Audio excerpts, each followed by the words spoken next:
चौधरी साहेब, very very good evening. Good evening. तुम्ही या 4 दिवसांच्या प्रवासाला आमच्याबरोबर होतात. एकतर त्याच्याबद्दल पहिलं तर I will express my gratitude to you. कारण तुम्ही स्वतःच कितीतरी ट्रेनिंग प्रोग्राम्स अटेंड करून आला, कितीतरी कोचेसकडनं मेंटरिंग आणि एज्युकेशन घेतलंय, आणि इनफॅक्ट तुम्ही स्वतः देखील फॅसिलिटेटर आहात. किंवा तुम्ही कितीतरी लोकांना गाईड केलं यापूर्वी. त्यामुळे तुमचं इथे येणं was obviously a pleasure for us also. मागल्या 4 दिवसात मी तुमच्यामधनं एक चळवळ्या वृत्तीचा ऑन्ट्रप्रेन्युअर बघितला. मला मजा आली तुमच्यासोबत का. तुमचा अनुभव कसा होता? सर, इथपर्यंत पोहोचतो ज्या ज्या कोचेसने, ज्या गुरूंनी मार्गदर्शन केले त्याच्या मदतीने पोहोचतोय. इथून पुढचा प्रवास करण्यासाठी नवीन मार्गदर्शन लागणारच होतं. ते क्लिअर होतं डोक्यात. शोध सुरू होता. चा व्हिडिओ मला मिळाला आणि मला असं वाटलं की मला जे पाहिजे ते मला मिळेल. 4 दिवसामध्ये वेगवेगळ्या अनुषंगाने वेगवेगळ्या विषयांना आपण टच केलं. मला ते लिबरेशन कोचेसच्या मेथडॉलॉजीमध्ये आवडलं. तर एक प्लॅन होता, एक flow of the activity design होता. प्रत्येक विषयावरती मोजकेच फॉर्म्युलेटेड बुक्स, फॉर्मॅट्स आपण आपट पसारा वापरला. आणि सगळ्यात महत्त्वाचं, तुम्ही स्वतः, Vijaya ma'am, Ram sir, coaches, ह्या सगळ्या लोकांनी आमच्या डोक्यातला जो काही पसारा होता तो प्रिसाईज केला, तो सॉर्ट केला आणि कन्साईज करून हेवी लिफ्टिंग तुम्ही केली. अच्छा. आणि ते आम्हाला जे काही तुम्ही समराईज करून दिलं ते ह्या 4 दिवसामधलं सगळ्यात मोठा अचीव्हमेंट. तुम्ही तर अर्थातच प्रत्येक ॲक्टिव्हिटीला यू पार्टिसिपेटेड सो इंटेन्सली. मी ना, माझा प्रश्न आता थोडासा वेगळा आहे. तुम्ही एक महाराष्ट्रीयन बिझनेस ओनर आहात आणि महाराष्ट्रीयन बिझनेस ओनर सोबत काम करताना मला ना 1-2 मजेदार अनुभव आले. एक तर तसंही मागल्या पिढीपर्यंत महाराष्ट्रामध्ये आणि मराठी समाजामध्ये बिझनेस करणाऱ्यांची संख्या अगदी खूपच मोजकी. आता ती प्रचंड संख्येने वाढते आणि मराठी माणूस बिझनेस करतो, which is a great thing, which is a amazing thing. पण एक मात्र मी गमतीचा आणखी होतो. त्याच्यातले मग आता काही जण 10, 20, 30, 40, 50 कोटीला वगैरे आलेत. आणि पण त्यांच्या आजूबाजूला तशी काही सक्सेसफुल माणसं वगैरे नाहीत. तर त्या 50 कोटीच्या माणसाला त्याच्या आजूबाजूला त्याचा कोणी नातेवाईक, मोठा भाऊ वगैरे 200, 500, 1000 कोटीला दिसत नाही. आणि यांना कित्येक जण चढवतात देखील की अरे बापरे तू तर, अरे बापरे तू तर वगैरे.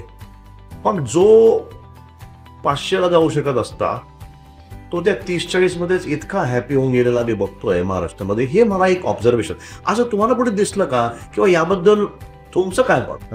तुम्ही म्हणताय ते अगदी बरोबर आहे. सक्सेस स्टोरीज आजूबाजूला नाही आहे, आजूबाजूला बेंचमार्क्स नाही आहे.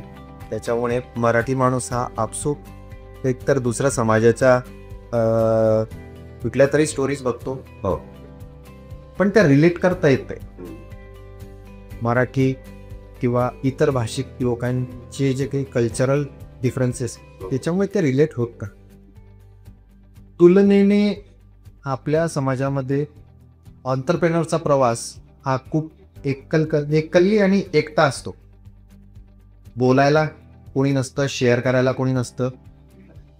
आणि मग कधीतरी त्याला ते असं मागे वळून बघितल्यावरती वाटतं अरे पोचलोय, आजपर्यंत पोहोचलोय ना, हेच भारी आहे. म्हणून मग तो ही हिट सिलिंग. मग ते 10 करोडला पण होतं, 2ला पण होतं, 20ला पण होतं. हो, कारण बेंचमार्क नाही, बेंचमार्क आहे. काय हे अगदी खरं म्हणालात तुम्ही. आणि शेकडो आहे ना त्याच्याकडे प्रचंड टॅलेंट आहे. म्हणजे एक काळ, हे अगदी खरं आहे की एकेकाळी तर तेवढं अचिव्हमेंट नव्हतं. पण मला असं वाटायला लागलं की यार कित्येक मराठी बिझनेस ओनर्सनी ना स्वतःच आता एक कॅप किंवा एक सीलिंग टाकून घेतली का आम्ही इथं इतकं गेलो म्हणजे आता खूपच. तर त्या संबंधित तुम्ही आपलं मत मांडलं, थँक्यू व्हेरी मच. 4 दिवस तुम्ही आता आपण या सेशनवर काम केलं जिकडे पहिले तुम्ही पर्सनल व्हिजन फायनलाइज करण्यापासून कंपनीच्या कोर व्हॅल्यूज आणि कोर पर्पज आणि कितीतरी डिसिजन्स आपण मागल्या 4 दिवसांमध्ये घेतले. सगळे सिस्टम्स प्रोसेसेस आपण लोकांबद्दल ऑर्गनायझेशन स्ट्रक्चरबद्दल बरेचसे डिसिजन्स घेतले. परवाच आता पूर्ण दिवस मी तुमच्याबरोबर होतो. सो आता मी तुम्हाला हा म्हणजे मला तुमच्याकडनं हे निश्चितपणे जाणून घ्यायला आवडेल की या 4 दिवसात कुठल्या एक्झरसाइजेस तुम्हाला फावल्या किंवा कुठले प्रसंग तुम्हाला जास्त स्पर्शून गेले. मला या 4 दिवसांमध्ये माझ्या बिझनेसच्या दृष्टीने आवडलेली सगळ्यात महत्त्वाची गोष्ट म्हणजे identification of our core values. शब्दांमधले फिलर्स बदलल्यामुळे त्याचे अर्थ कसे बदलतात आणि त्याच्यामुळे अनर्थ कसे होतात की फ्रीडम, एम्पॉवरमेंट विथ ओनरशिप, त्या सगळ्या गोष्टी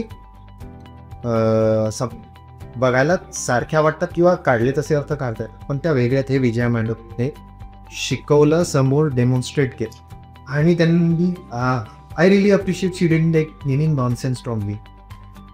I am really grateful to her. There was no concession.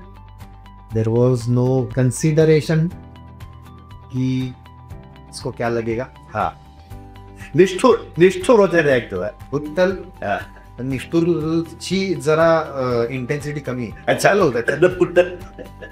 She was brutal up my face at clear. ही क्लॅरिटी मला हवी होती, हिच्यासाठीच मी इथे आलेलो. कुठल्या 5 तत्वांवर आमची कंपनी चालते, आतापर्यंत इथे पोचते, इथून पुढे जाईल हे मला मिळालं. माझ्या कोर व्हॅल्यूज मला मिळाल्या, माझ्या कंपनीच्या कोर व्हॅल्यूज मला मिळाला, आमचा कोर पर्पज आम्हाला मिळाला की आम्ही का या बिझनेसमध्ये आहोत. हा आमचा बेस इथे तयार झाला. आता ह्याच्यावरती आम्ही बांधायला मोकळे जा घ्या आणि core value, core purpose, big हेरी ऑडिशियस गोल हे आम्हाला कळालं.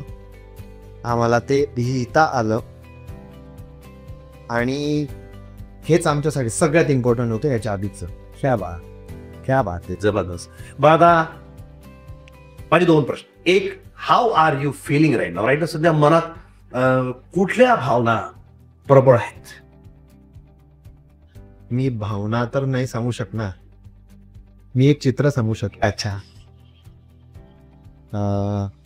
आमचे कोच साईडला उभे, रनिंगचा ट्रॅक आहे आणि त्यांच्या हातात ती पिस्तूल आहे. अच्छा. आणि आय एम पॉइस्ड. हा, क्या सुंदर चित्र आहे.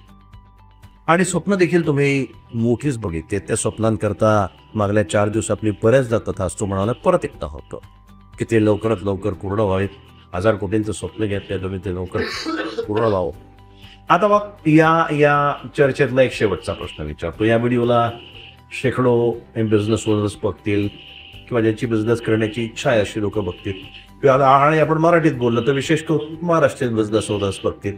मग त्या मराठी बिझनेस ओनर्स करता, महाराष्ट्रीयन बिझनेस ओनर्स करता काय ॲडवाईस आहे तुमचा? काय सल्ला आहे? काय मेसेज आहे? बिझनेस हा शिकावा लागतो.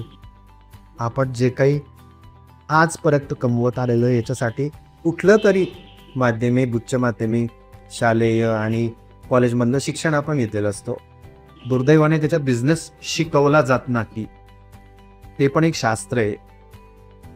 जर आज जे काही कमवत आहे त्याच्यासाठी आयुष्यातले 20 वर्ष, 15 वर्ष आणि काही XYZ अमाऊंट तुम्ही घातलेली होती, तर इथून पुढचा जो काही प्रवास आहे, जे काही स्वप्न आहे इन टर्म्स ऑफ मनी असते किंवा थिंग्स असते किंवा पोझिशन असेल, ग्रोथ असेल, इन्व्हेस्टमेंट तर करायला तिथे हात आखडताना काही असं तुम्ही नाही म्हणू शकत की मला पेट्रोल भरायला वेळ नाहीये कारण मी गाडी चालवतोय.